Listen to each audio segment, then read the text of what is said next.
अस्सलाम वालेकुम my YouTube family. उम्मीद है आप सब ठीक ठाक होंगे और अपने घरों में अपनी फैमिली के साथ खुश और आबाद होंगे। अल्हम्दुलिल्लाह मैं भी बिल्कुल ठीक ठाक हूँ आप लोगों की दुआओं से। और आज एक बहुत ही मज़ेदार सी रेसिपी के साथ हाजिर हूँ। ये मेरी खुद की बहुत फेवरेट है। आज मैं बनाऊँगी टुकड़ी वाला बेसन का हलवा। ये बहुत ही मज़ेदार बन के तैयार होता है। इस सर्दी के मौसम में अगर सुबह सुबह एक कप कड़क चाय हो और साथ मज़ेदार सा बेसन का हलवा, तो मैं कहती हूँ मज़ा ही आ जाता है नाश्ते का। तो चलिए अपना काम शुरू करते हैं। लेकिन उससे पहले अगर आप लोगों ने अभी तक मेरे चैनल को सब्सक्राइब नहीं किया तो फ़ौरन से जाएं और सब्सक्राइब करें और साथ लगे बेल आइकन को भी प्रेस किया करें ताकि मेरी आने वाली हर वीडियो आपको टाइम से मिल सके, जो कि फ्री ऑफ कॉस्ट है। तो चलिए अपना काम शुरू करते हैं।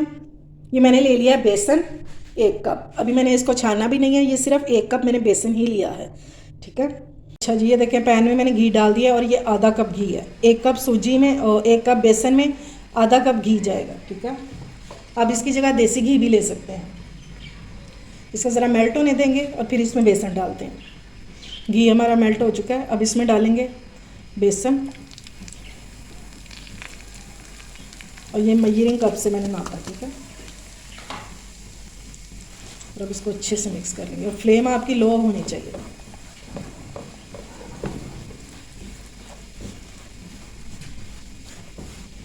ये देखिए सारा उसने जो घी है वो जज्ब कर लिया अपने अंदर। और अब हमने इसको इतना भूनना है कि इसमें से खुशबू आनी शुरू हो जाए। और इसकी एक निशानी है जिससे पता चलता है कि ये भून गया, वो मैं आपको आगे चल के बताऊँगी। और भूनते हुए आपने मुसलसल चम्मच को चलाते जाना। बुनाई के टाइम पे आपने चम्मच नहीं छोड़ना, वरना ये नीचे से फिर जल जाता है। जितना अच्छा भूनेंगे उतना अच्छा आपका हलवा बनेगा।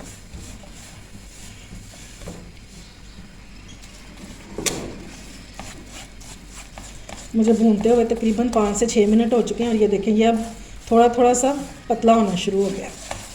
बड़ी अच्छी सी खुशबू आनी शुरू हो गई है, लेकिन अभी हम इसको और भूनेंगे। इस टाइम पे हम इसमें डाल देंगे इलायची। अगर आपके पास पाउडर है तो आप वो भी डाल सकते हैं। मैं इसमें डालूंगी इलायची के दाने। ये मैंने 4 इलायची ले ली थी और ये उनके दाने हैं। ठीक है। ताकि इसकी भी अच्छी सी खुशबू आ जाए दानों की। अगर आपको नहीं पसंद तो आप स्किप भी कर सकते हैं।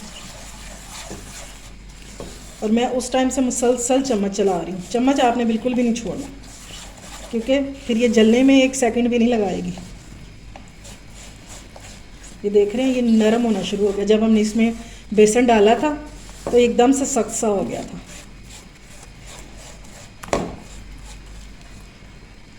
ये देखें जी ये कितना पतला सा हो गया। ये इसकी निशानी है कि हमारा जो बेसन है ना वो अच्छे से भुन चुका है। ठीक है। इस तरह पतला सा हो जाएगा। अब इस टाइम पे हम इसमें ऐड करेंगे सूजी। और सूजी जाएगी इसमें 1/4 कप। ये आधा कप है और मैंने उसका भी आधा कप लिया। ठीक है। यानी कि 1/4 कप। अब हम इसको भी बेसन के साथ अच्छे से भून लेंगे। अगर इस स्टेज पर आपको मेरी रेसिपी अच्छी लग रही हो तो मेरी वीडियो को लाइक और शेयर ज़रूर किया करें और मेरे चैनल को भी सब्सक्राइब किया करें। अब एक बार फिर हम इसकी बुनाई करना शुरू कर देंगे। इस तरह कर करके हमने इसको अच्छे से भून लेना। और आप इसको एयर टाइट जार में 15 दिन तक इसको रख सकते हैं आप सेव करके। और रोज़ इंजॉय करें नाश्ते में गर्मा गर्म चाय के साथ।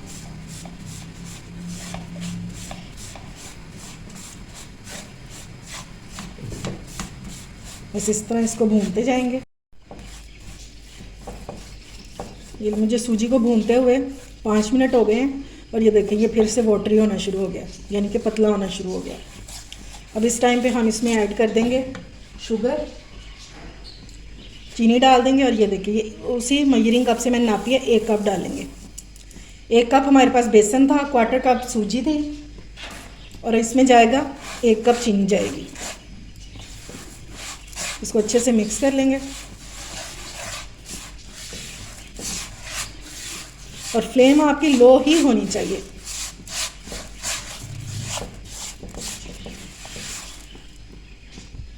अब चीनी की बुनाई करेंगे ताकि चीनी का दाना भी ख़त्म हो जाए। और साथ ही हम अब इसमें डाल देंगे नट्स भी, ताकि वो भी इसके साथ ही फ्राई हो जाए। ये देखिए जी, ये मैंने ली थी 2 इंच का टुकड़ा मैंने लिया था कोकोनट का, उसको मैंने बारीक वाले कद्दूकश से कर लिया हुआ है। और ये मैंने कूट लिए थे, ये 8 से 10 बादाम थे और 3 अखरोट थे, उनको मैंने कूट लिया। और ये 1 टीस्पून तिल है। ये सारा कुछ इसमें डाल देंगे। टुकड़ी वाले हलवे में अगर आप ये चीज़ें कूट के या चॉपर करके डालते हैं ना, चॉपराइज्ड, तो फिर इन चीज़ों का मज़ा जो है ना वो बहुत दुबाला हो जाता है। इसमें साबुत चीज़ें नहीं जाएंगी।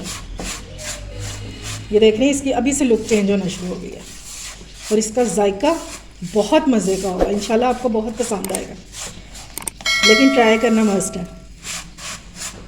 अब हमने इसको अच्छे से भूनना है और चम्मच बिल्कुल भी नहीं छोड़ना, क्योंकि अब हमने इसमें चीनी ऐड की है और इसका दाना ख़त्म होने तक हमने इसको भूनना है अच्छे से। ये देखिए जी, हलवे ने पैन छोड़ना शुरू कर दिया। ये देखें, ये निशानी है कि हमारा जो हलवा है वो तैयार है। अगर आप भूनने से थोड़ी सी अपनी मेहनत बचाना चाहते हैं तो चीनी फिर आप पिसी हुई भी डाल सकते हैं, या फिर आप उसका शीरा बना के भी डाल सकते हैं। यानी कि 1 कप अगर आपकी चीनी है ना, तो आप उसमें 1/4 कप पानी डालेंगे और उसका शीरा बना लें और वो हलवे में डाल दें।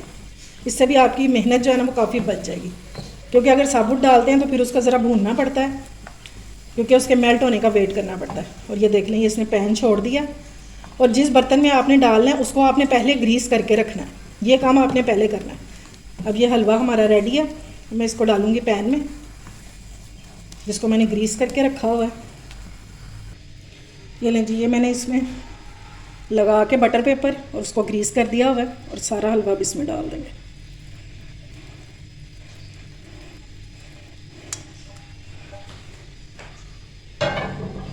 और अब हम इसको हमें जौन सी शेप देनी है वो फटाफट से दे लेंगे, क्योंकि ये काम आपने जल्दी जल्दी ही करना है।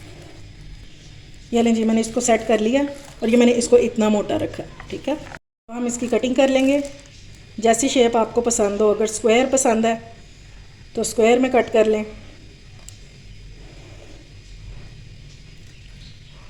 और हमेशा छोटे पीसीज में कट किया करें ताकि जो है बच्चे वो इजीली खा सकें, वरना फिर वो ज़ाया करते हैं। इस तरह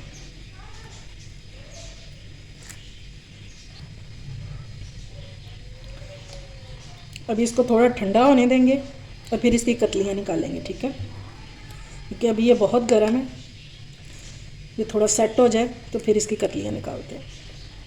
ये देखें जी, हलवे को मैंने डिश आउट कर दिया और ये देखें ज़बरदस्त सा, ये देख लें क्या इसकी लुक का ही है। अब मैं आपको चेक करवा देती हूँ। ये देखें जनाब, बहुत मज़े का लगेगा आपको। और ये देखें जनाब, ये देखें क्रंची भी है और सॉफ्ट भी है। ठीक है, आप इसको मिठाई भी कह सकते हैं, कतली वाला हलवा भी कह सकते हैं। उम्मीद है आपको मेरी रेसिपी पसंद आई होगी। अगर अच्छी लगे तो फ्रेंड्स एंड फैमिली में शेयर किया करें और मेरे चैनल को सब्सक्राइब भी किया करें। अपना और अपने प्यारों का ख्याल रखें, मुझे दुआओं में याद रखें। अल्लाह हाफिज़।